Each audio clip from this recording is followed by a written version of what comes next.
Hey everyone, Noodle here. Today I want to share with you my favorite prefab of all time in Fallout 76 and demonstrate not only how it's the prettiest building there is, but also how it's the most functional, friendly on terrain, and will save you a ton on building and light budget. I do a lot of builds and prefab reviews on this channel, and many of the recent prefab additions to the Atomic Shop have left a lot to be desired. Some are hilariously tiny with giant bases, some are obnoxiously huge and impossible to decorate freely, so it warms my heart when a structure fits just right. And maybe this one is so great because it's not a new addition to the Atomic Shop. This thing has been around for a while. So maybe they used to know how to do it right and they just forgot. Ladies and gentlemen, I present the Iron Mountain Anvil, which I dropped on a witch, apparently. If you did not know you need this thing yet, by the end of this video, you'll be rushing to get it. I've had this building for a while. I made it into my antique shop. Many of you know and love the antique shop. It sits in Flatwoods and it, well, collects antiques. It's been collecting antiques for over a year and it is testing this house for over a year. That allows me to so definitively say this thing will save you so much budget. And you're in luck because it is available in the Atomic Shop right now. Well, at least at the time that I'm recording this, I have no idea when you're watching this, but it does come around in the Atomic Shop. Right now, it's available as part of a bundle, the Iron Mountain Anvil bundle, and the bundle itself is quite simple. Basically, it's the house and this very elaborate workbench, which I also own and love. The rest of it is just junk and filler. So basically, you get the house and the workbench for just over 1,000 atoms, and that seems reasonable. We get prefabs for about 700 or 800, and we get workbenches for like 300 or 400 or even 500 sometimes. Honestly, I would pay 1,000 atoms just for the house alone. In some of my recent videos, I have pointed out many flaws in the bases of the prefabs that we have been getting from Bethesda lately. Some of these are new structures, some of them reused, but the trend remains the same. The bases are getting bigger and more unruly. You can't stick them anywhere, and even on flat ground, they appear to hover. Now, many of you, having seen these critical reviews of mine, responded with, I have a house with a giant base and I don't have any problems with it. And after speaking with many of you privately, it turns out that those of you who say this own older prefabs. Which leads me to a whole new theory of Bethesda used to do it right and now they're messing it up more and more with each new prefab for some reason. God only knows what's going on over there. So as always, if we pop this thing up in the air, we can see that it has a very sizable stone base that's actually part of the house. Now, what I really like about this base is that it's so organically integrated with the structure itself, meaning it's not just a giant concrete block that the building is sitting on top of. This house actually continues into the ground with the stone structure. It's seamless, it's beautiful. And what we can see on this terrain, this is deceivingly sloped. But you can see that we can easily sink like half of the ground floor into the terrain, just allowing the grass to grow around it. It doesn't pop up in the air. I've seen structures that literally shoot up in the air when you try to place them. The winter cabin is one of those, but not here. Obviously, we hit some areas where we're not allowed to build. For instance, this tree is a permanent installation on this chunk of land, so we can't cancel that tree without building. It won't let us build there. If I'm obviously hovering over something, it won't let me build. But generally, it's super friendly. Over here, especially by these rocks, I am very impressed that we can sink the house straight into the rocks. A lot of our prefabs, even basic structures like floor tiles or bridges or bridge extension pieces, don't go anywhere near a rock. So it's a really huge deal for this house to be friendly on rock. Absolutely nothing floats. Everything just merges seamlessly with the ground and the rocks. There were some rocks on the ground, and look at that. The foundation just goes straight over the rock, and it looks completely natural. The stonework is just gorgeous, beautifully executed, and the cherry on top is this little vine detail.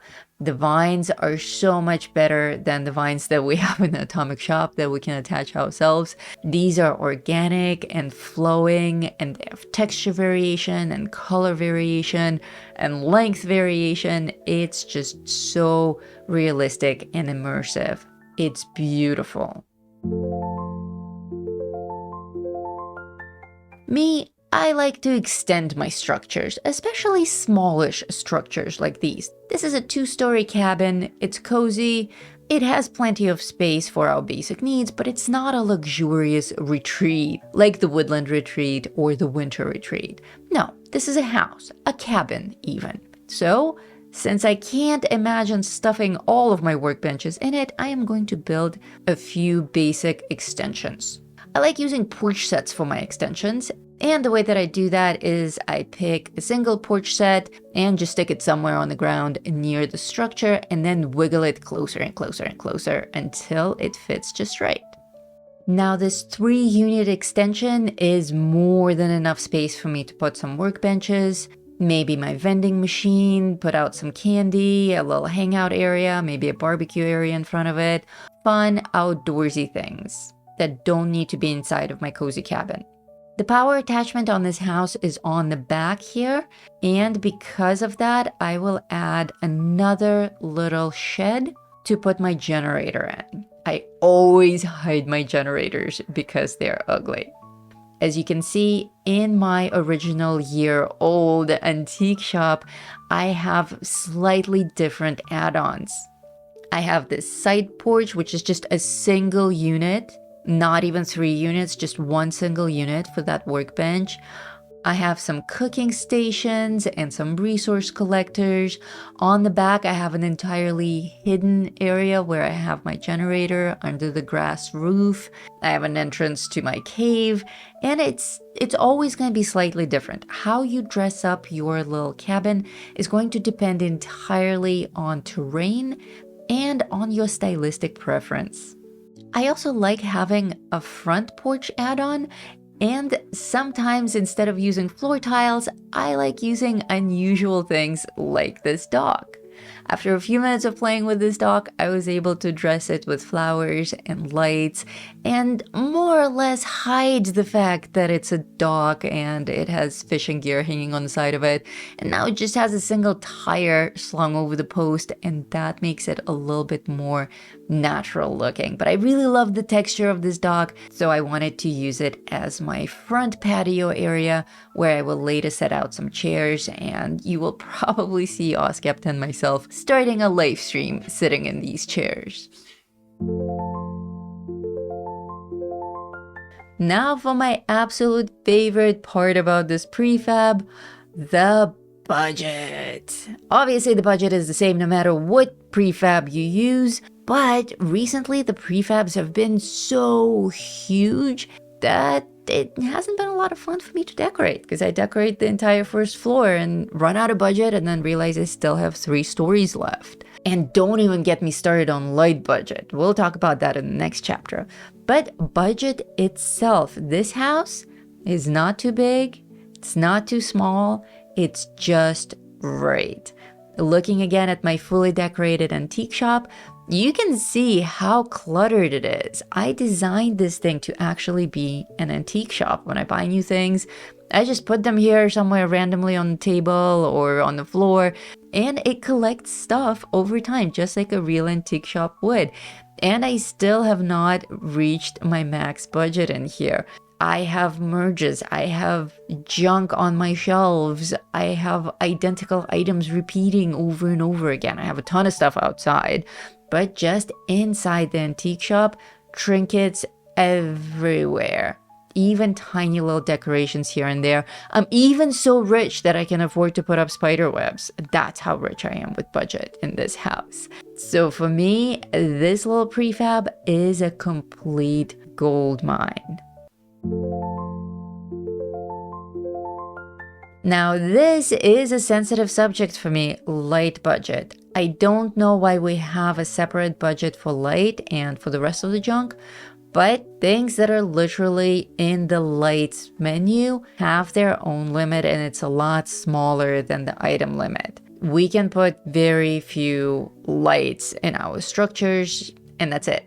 But here's where my confusion is coming from. We have many other items in the game that belong to different categories, like resources, generators, appliances, and of course, floor and wall decor. Lots of items that actually produce electrical light, natural flame, fire and smoke. I don't know why they would be different from light sources, but if an object belongs to any other category than lights, then it falls under the regular budget and you can put a bunch of them in your camp. Now, this house is just the right size that you fall within the original designated light budget. And in fact, at the time when I built this house and decorated it, I didn't even know that there were two different budgets. So I think back then they kind of had their shit together a little bit better than they do now. Everything was calibrated. The houses were designed for the budget was calibrated for the houses, and I think enough time has passed and enough new people have entered the company that they just forgot why they did things the way that they did, and that is why now everything is kind of mismatched.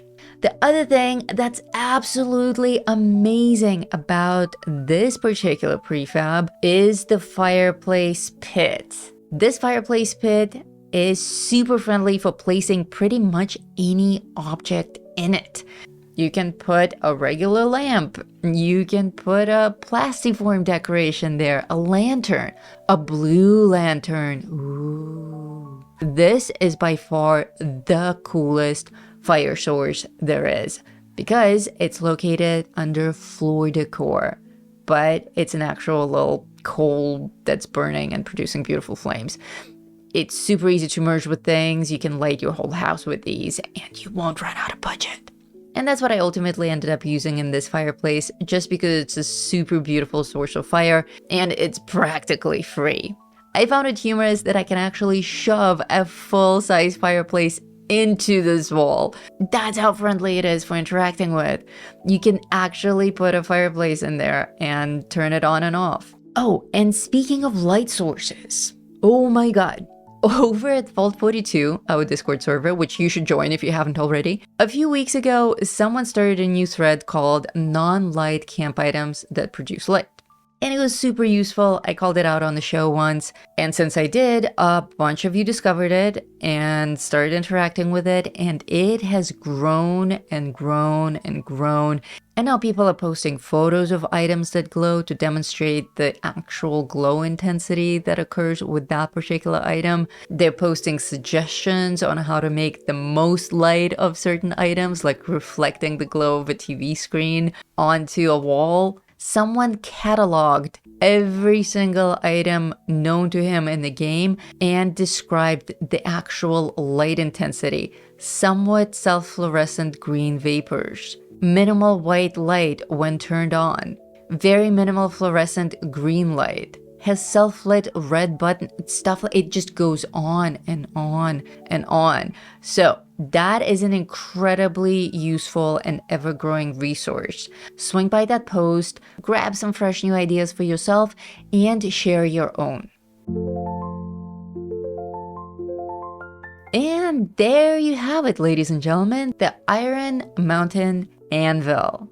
I think it's just the most beautiful little prefab that exists in the game. I think it's the bee's knees. Maybe it's not your style, but consider its other advantages. It is neither too big nor too small. It fits just right. And it fits pretty much anywhere. That base is so friendly. You can put it into slopey terrain, you can put it in different types of terrain, and even on rock.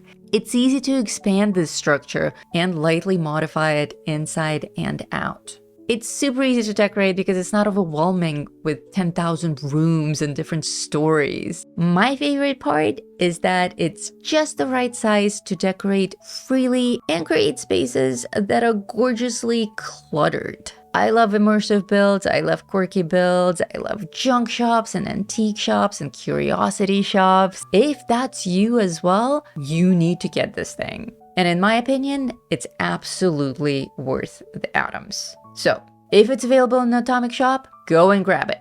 And once you decorate it, don't forget to share your pictures in Vault 42. Thank you so much for watching. I'm Noodle Pants, one half of Gamer Aviator. And until next time, stay safe out there, Vault Dwellers.